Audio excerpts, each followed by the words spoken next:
सकाळ. आज सकाळी व्हिडिओला सुरुवात केली. चला तर मला आज सकाळीच करू. आज गुरुवार आहे, मार्गशीर्ष महिन्यातला 3रा गुरुवार. तर तुम्हाला सगळ्या ताईंना गुरुवारच्या खूप खूप शुभेच्छा. तर चला मी दाखवते माझं किती काम झालं, किती राहिलं. तर सकाळी एवढं छान वातावरण होतं, कारण ऊन पडलं की थंडीच्या दिवसामध्ये भारी वाटतं. तर मस्त छान रांगोळ वगैरे झाले, तुळस पण मस्त झाली आता. आणि पाहू शकते एवढं छान वातावरण झालं.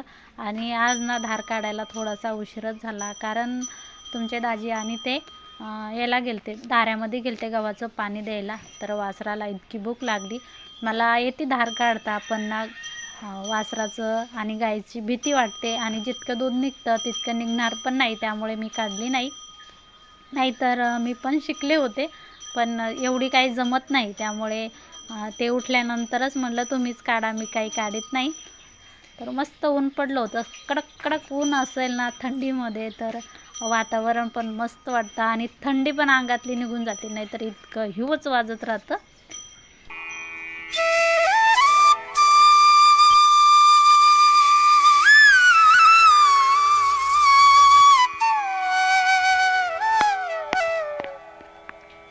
त्यानंतर मस्त देवपूजा करून घेतली. आज गुरुवार आहे, आणि गुरुवार असला की थोडंसं पटपट आवरावं लागतं. पण जितकं आवरलं तितकं राहूनच जातं. आमच्या इथे काय व्हायला लागलं, सकाळी लाईटच राहणार. लाईट गेली की काय काम करावं की काय नाही सुधरतच नाही. त्यामुळे सगळं गोंधळच उडतो. आणि आज गुरुवार आहे, आम्ही घरीच आहे. काय होईल व्हिडिओला नक्की कंटिन्यू राहा. चला तर मी जे देवपूजा केलेलं पाणी किंवा फुलं वगैरे असतात ते सगळं ह्या जास्वंदाच्या झाडाला टाकते. आता तुम्हाला दाखवते की ते कोण खातं येऊन, किंवा थोडेसे तांदूळ साखर वगैरे असती. तर चला मी दाखवते, आणि असं गुपचूप दाखवते बरं. हे पहा, आणि ते पाणी पण पितं आहे.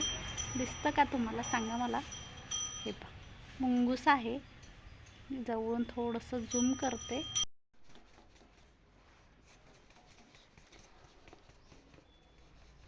आज ना डाळबट्टी करायची, गुरुवार आहे.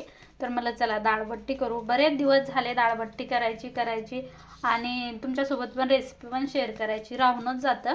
मला चला आज तरी शेअर करू. तर काय करायचं आहे डाळबट्टीसाठी, सगळ्यात आधी गव्हाचं पीठ घ्यायचं.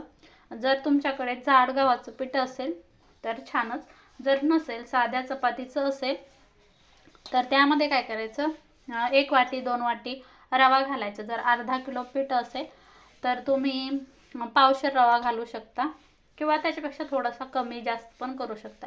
कमी जास्त झालं तर काहीच होत नाही. तर मी रवा घालून घेतला, आणि त्यानंतर थोडीशी हळद घालायची, चवीपुरतं मीठ घालायचं. आता बट्टे एकदम खुसखुशीत आणि मस्त होण्यासाठी यामध्ये ना तेल पण घालायचं.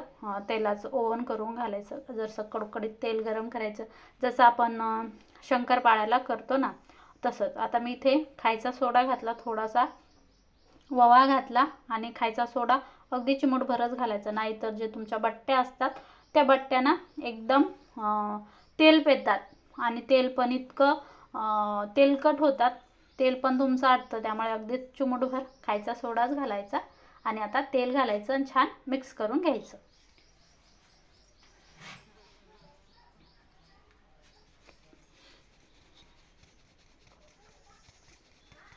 असं छान मिक्स करायचं, आणि थोडं पाणी टाकून आपल्याला घट्ट पीठ मळून घ्यायचं. आणि कधी पण तुम्ही कोणत्या पण बट्ट्या करा, भाजून करा किंवा तळून करा, पीठ एकदम घट्ट मळायचं. पीठ जर तुम्ही पातळ मळलं तर ते बट्ट्या बरोबर होणार नाही, आणि खायला पण खुसखुशीत लागणार नाही. आणि त्यानंतर त्याची अशी जाम मालिश करून घ्यायची. आणि तुम्ही जी हळद टाकली ना, त्या हळदीमुळे एवढा सुंदर रंग येतो. थोडंसं भिजून दिलं नाही मी, काहीच नाही, मला थोडीशी गडबड होती, पूजा वगैरे पण करायची होती. त्यामुळे मी लगेच करून घेऊ आपण. तर काय करायचं, चपाती छान लाटून घ्यायची, मस्त मोडपून घ्यायची, अशा पद्धतीने गोळे करून घ्यायचे. तुम्हाला जसे आवडते तसे पण करू शकता. जर तुम्हाला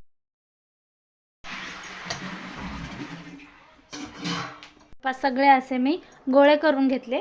तुम्ही बऱ्याच पद्धतीने करू शकता, पण मी जसे केले तुम्हाला दाखवले. तर अशी जाळी घ्यायची. हे पहा, याला तेल लावून घेतलं, तेल किंवा तूप काही पण लावू शकता. जाळी घ्या. जाळी नसेल तर इडली पात्र असतं ना, इडली पात्रामध्ये पण तुम्ही हे उकडू शकता. आज मी पिठाचे गोळे पाण्यात टाकणार आहे, ते तुम्हाला दाखवते. तर सगळ्यांनाच माहीत आहे ही रेसिपी, पण आमच्या इकडे जास्त असती, बऱ्याच इकडे नसेल, पण आमच्या इकडे बरीच असते. तर असे सगळे गोळे मी ह्या जाळीमध्ये ठेवले. आता मी पाण्यावरती याला उकळून घेते, तुम्हाला दाखवते कसे उकळायचे. जर तुम्हाला असं जमत नसेल तर इडली पात्रामध्ये एकदम सोप्या पद्धतीने होतं. असं दणदणीत एक उकळी काढून घ्यायची आणि उकळी आली की लगेच आपल्याला ही जाळी यावरती मांडायची आहे. अशी यावरती मांडून घ्यायची आणि परत याला झाकण ठेवायचं. झाकण ठेवलं की लगेच याला 10-15 मिनिट छान वाफ करून घ्यायची. 10-15 मिनिटाच्या नंतर मी तुम्हाला दाखवते. मस्त वाफ झाली आणि मी बराच वेळ झाला याला झाकून म्हणजे बंद करून ठेवला गॅस. तर आता मी खूप गरम आहे, तुम्हाला काढून दाखवते.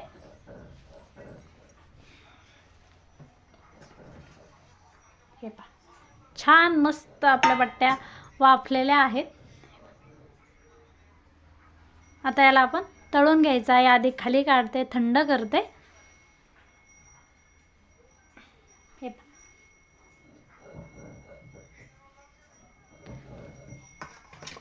गण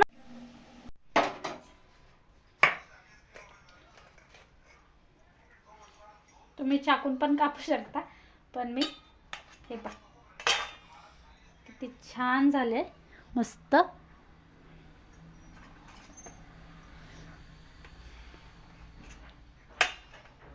एकाचे 2 आणि 2चे 4 असे 8 भाग करायचे आणि 8 भाग करून हे तळायचे. तेल पण एवढं गरम झालंय आणि अगदी पटकन होता. आणि जर तुम्हाला वाफायचा नसेल तर तुम्ही याला काय करायचं, पाण्यामध्ये पण उकडू शकता. मस्त गरम केला कारण बरंच तेल गरम झालं.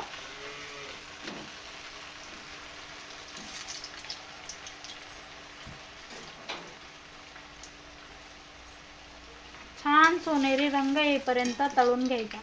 खूप भारी लागतात. तुम्ही पण एकदा नक्की करून पहा. मी लाईव्हला बऱ्याच वेळ दाखवली होती ही रेसिपी, सगळ्यांना भरपूर आवडली. तुम्ही लाईव्ह पण जाऊन पाहू शकता. सगळ्यात व्हायरल जी लाईव्ह आहे का ती पाहायची, ती डाळबट्टी आहे आपली. तर हे तळते.